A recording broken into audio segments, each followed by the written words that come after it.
5 فروقات بتفرق بين المدرب الفاشل والمدرب الناجح. بس قبل ما اقول لك اعمل لايك واشترك في القناة بتاعتي عشان يوصلك كل جديد، ويلا بينا.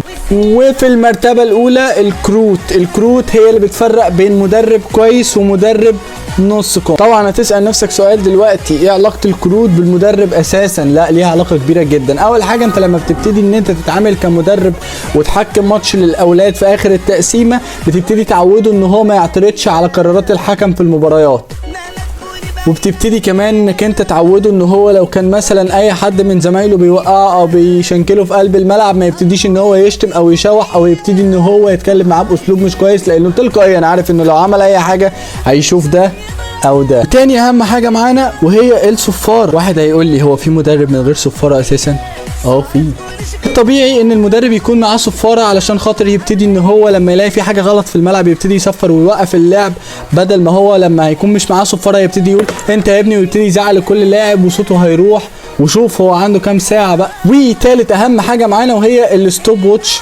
طبعا لا غنى عنها علشان خاطر بتقدر ان انت تحدد بيها المسافات اللي انت عايز تشتغل بيها بالاوقات المعينه، وبتقدر ان انت تشوف اللاعب ده قطع المسافه دي في وقت قد ايه، وبتبتدي ان انت تطور السرعات بتاعه اللعيب بتاعك من خلال الستوب ووتش.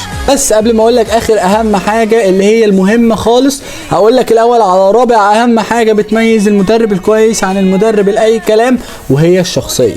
يعني بمعنى صح، المدرب الكويس ما عندوش وقت يتكلم مع كل اولياء الامور، وفي الوقت المناسب بيبتدي ان هو يتكلم مع ولي الامر عن ابنه وباختصار.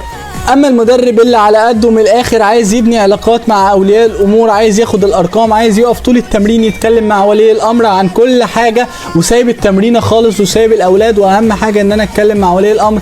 وعلى طول اول ما تشوف مدرب بالمنظر ده اعرف ان المدرب دوت تعبان تماما، لان المدرب الكويس ما عندوش وقت للكلام، ودايما كل التفكير بتاعه ازاي اطور اللي قدامي، ودايما مشغول ومش فاضي. خامس اهم حاجه هي نظام التمرين بتاع المدرب دوت، ونظام الوقفه بتاعته في الملعب. هل الراجل دوت لما بيمشي الناس بيقوم لاينات وبيقوم لاين وبيبتدي ان هو يتكلم في صورة لاين، وبيبتدي ان هو يقول لهم اجروا في لاين، وبيبتدي ان هو يقعدهم لاين ويقومهم في لاين، ولا هو عشوائي بينده على اي حد اجمع عندي، روح امشي اعمل، من غير ما بيعمل لاينات؟ هل هو لما بيخلص التمرين بتاعه بيبتدي ان هو يقعدهم، ولا بيبتدي ان هو على طول يقول لهم اللي عايز يمشي خلاص يمشي؟ هل الراجل دوت بعد لما بيتكلم في التمرين بتاعه بيخلص التمرين بتاعه بيقعد مع الاولاد وبيتكلم معاهم في التغذية والنوم والاكل والصحة وكده، ولا لا؟ وبكده اكون قلت لك عنها.